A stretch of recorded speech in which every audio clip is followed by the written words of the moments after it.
regresamos con la hora clave.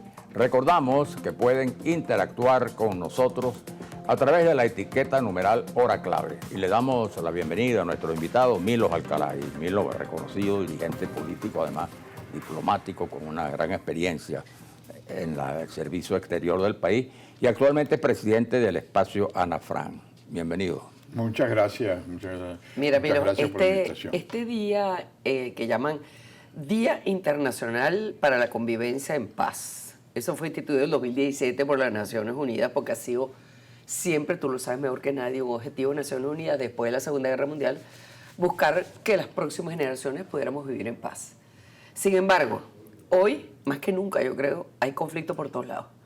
Dicen que hay unos 30 o 40 que están andando en el mundo. Ahora, por supuesto, en este momento Ucrania, Rusia, Pakistán, India, Gaza, Israel, etcétera, son los más visibles, pues, ¿no? Ahora, ¿qué es lo que pasa? Que definitivamente la paz siempre estamos en deuda con la paz. Yo creo que esta es una ocasión muy importante para darnos cuenta que en 1945 se reunieron los países miembros de la Sociedad de Naciones, que se convirtió en la ONU, y eran medio centenar de países.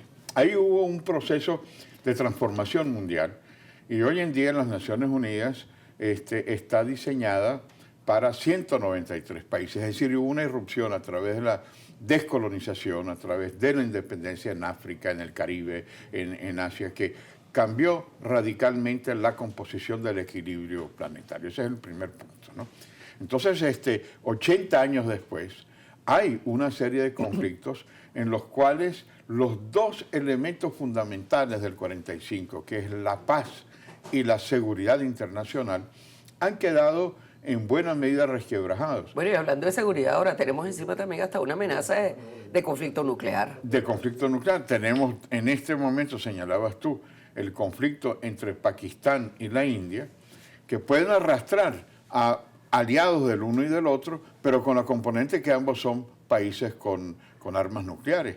Y por primera vez en la historia del mundo se ha utilizado, porque las Naciones Unidas, la Carta, prohíbe no solamente el uso de la fuerza, sino la amenaza del uso de la fuerza.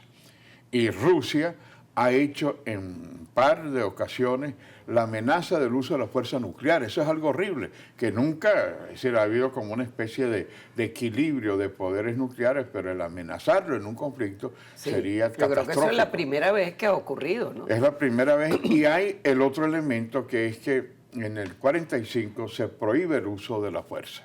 Y el único organismo que tiene legalmente, claro, tú dices, bueno, pero ¿cómo que se prohibió el uso de la fuerza si hay, como tú bien señalabas, conflictos en África, en Asia, en una serie de regiones del mundo? Bueno, pero legalmente no puede existir ese conflicto, pues está prohibido la guerra. El único que tiene el uso legítimo de la fuerza es la ONU, el Consejo de Seguridad, es decir, los 15 miembros, los 5 permanentes, y los 10. Y eso también tiene que revisarse, y se está revisando desde el 45, un poco lo que nos obliga a una especie de ayornamiento, de actualización.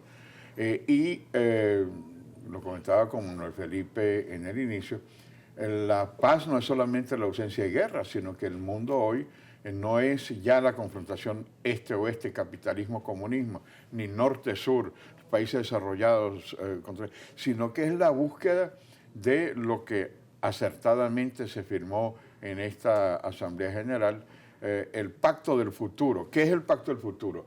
Bueno, buscar la eliminación de la guerra a través de las soluciones de desarrollo sostenible, acabar con la miseria, acabar con el hambre, acabar con la enfermedad. Son objetivos muy globales y muy a largo plazo. Pero es que si no, no hay paz. Para tú lograr la paz necesitas crear las condiciones de justicia social internacional y un bien común universal, si no tendrás el problema de las migraciones, tendrás el problema de los conflictos, y la única forma, claro, es lo que dices tú, es muy difícil, pero no hay paz sin justicia, sin desarrollo económico, sin desarrollo, pues los países más pobres tratarán de buscar sobrevivir, claro. Y los que están en una situación de ventaja tratarán de proteger su situación para no caer también en dificultades. Entonces estamos en un mundo muy complejo y es el momento de esta actualización de Naciones Unidas para construir en consenso la paz y para aceptar que no son los extremismos los que pueden conducir a una solución, en todos los casos. Que es importante también destacar, ¿no?, que en este caso esta declaración de las Naciones Unidas el Día Internacional de la Convivencia en Paz no se refiere específicamente al tema, digamos, de la guerra, como suele plantearse en el Consejo de Seguridad, el peligro de la guerra, sino además la paz, y por eso establece el término convivencia, ¿no? Es decir, es estimular mediante la educación, bueno, la paz en el sentido amplio, ¿no? La solidaridad, la convivencia, las buenas relaciones, va mucho más allá y va referida ya no a los países en particular, sino, digamos, como un esfuerzo para las sociedades, ¿no? Muy importante eso, Manuel. Porque es que lo que pasa es lo siguiente, la paz no es exclusiva de Naciones Unidas. Es decir, eso va a depender de los actores. Y hoy en día no son solo los 193 actores, sino que hay hoy una serie de instituciones con un peso extraordinario, ¿no?, que no son estados, pero que tienen el uso de la fuerza. Hemos visto grupos extremistas que han sacudido el Medio Oriente, sobre todo, en donde no son estados. Por ejemplo, Líbano e Israel. El conflicto no es entre Líbano e Israel, sino entre Hezbollah e Israel. Exacto. No es en el caso palestino, no es la Autoridad Nacional Palestina, sino el Hamas o los Houthis. Pero Es decir, fíjate, dígame los conflictos en algunas regiones de África, por ejemplo, o de Asia. Dígame Sudán, esa matazón, porque eso es una cosa terrible lo que está pasando en Sudán. Entonces, claro, muy poca gente habla de eso, pero Sudán, tampoco o es la una República cuestión. Centroafricana, Exacto. o las cuestiones. Porque el problema que ha habido también es que hay tres otros, aparte de la ONU, que es sumamente importante esto que señalaba Manuel Felipe, la convivencia. Bueno, hay también mecanismos que llevados al extremo son terribles. Por ejemplo, la búsqueda de la paz armada. Ese viejo adagio romano, el que si buscas la paz, prepárate para la guerra. Entonces la legítima defensa está establecida en la Carta de Naciones Unidas. Entonces yo, para defenderme, quiero armarme para mi defensa, pero resulta que muchas veces esas armas que sirven para la defensa son armas que sirven para Sí, porque buscar es un dominación. poco el mecanismo de la disuasión, ¿no? Así, o el conflicto, la ausencia de convivencia en lo ideológico. Ya Trotsky decía, va a haber paz en una convivencia pacífica cuando la revolución triunfe en el mundo, porque por ahora lo que hay es la Claro, porque lucha la paz de es la clase. que tú impones. La que tú impones. Exacto. O del otro lado también. El capitalismo que dice, la paz existirá cuando todos seamos... No puede ser, porque la paz es cumplir con los principios consagrados en Naciones Unidas. O la paz religiosa. Todas las religiones propician la paz, inclusive el saludo. Para los judíos es el shalom. Para los musulmanes el salam. Salam es la paz. Pero resulta que la construcción de la paz exige una convivencia, una búsqueda de solución. Pero para eso hay que y los educar. extremismos hay que Para eso hay que educarlos. educar, y cuánta gente está educando para la Y paz. hay que evitar que los extremistas puedan ser los factores de disociación, porque varias veces han habido avances para lograr un nuevo Medio Oriente, que sea en Palestina, en vez de ser un receptáculo de lanzamiento de misiles, sea un emporio de empresas, de oleoductos, de acciones para el beneficio de la población palestina. Y cada vez que se ha acercado a la búsqueda de un Medio Oriente de paz, los grupos extremistas han tratado de volar eso porque hay una visión ideológica negativa. Claro. Y entonces allí es donde yo creo que es tan importante la conciencia de que la convivencia es la que nos... En la ONU, pero también a nivel de cada uno de los estados, a nivel de las religiones, la parte constructiva y positiva, no el retorno a una guerra santa del siglo XII o siglo XIII, sino una visión de futuro, de un pacto del futuro para beneficio de todos y no solo de una parte. Ahora, tú hablabas de actualización de Naciones Unidas. Sí. Claro que todos esos organismos necesitan un poquito más de mecanismos para que sus decisiones sean vinculantes, porque el problema es que ahorita nada de eso es vinculante. Tú me dices, ok, tiene el monopolio del uso de las armas, Naciones Unidas, Consejo de Seguridad. Pero ahorita eso, ¿quién le hace caso a eso? O sea, cada quien arma su guerra donde le da la gana y no hay manera de controlar esa situación.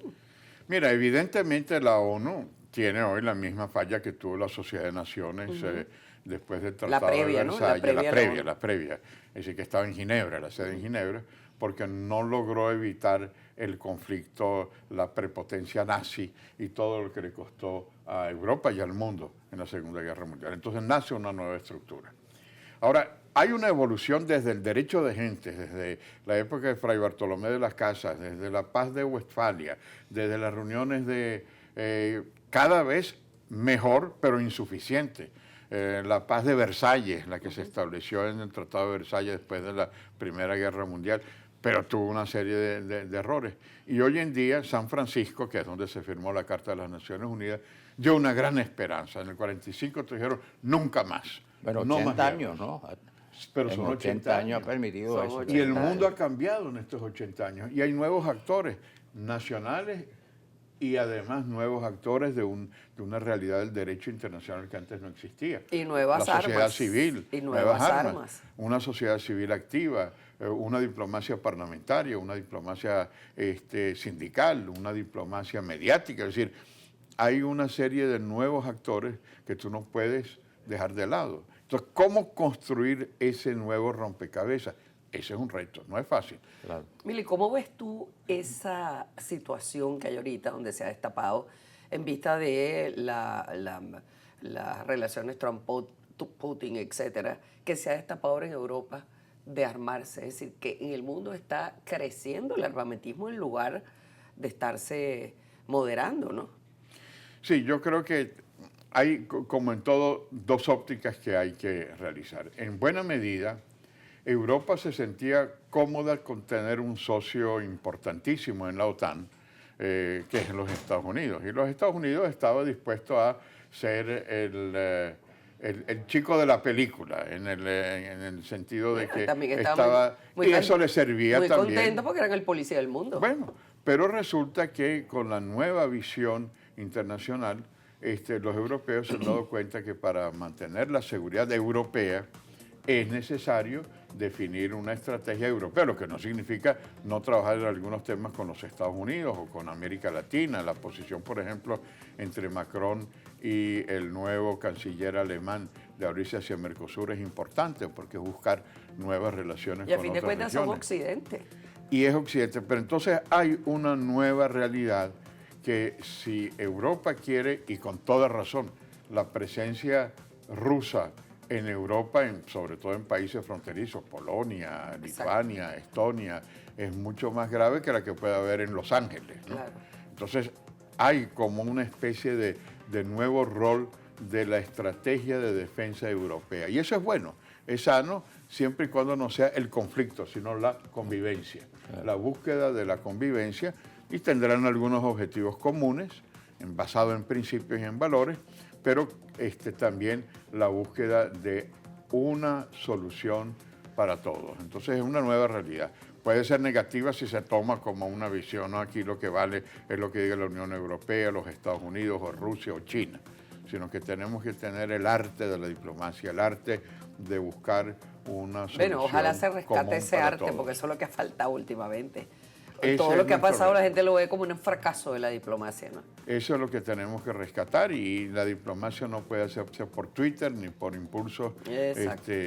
altibajos, sino que es llevar adelante una constante, permanente visión de construcción de la convivencia de Ok. la paz.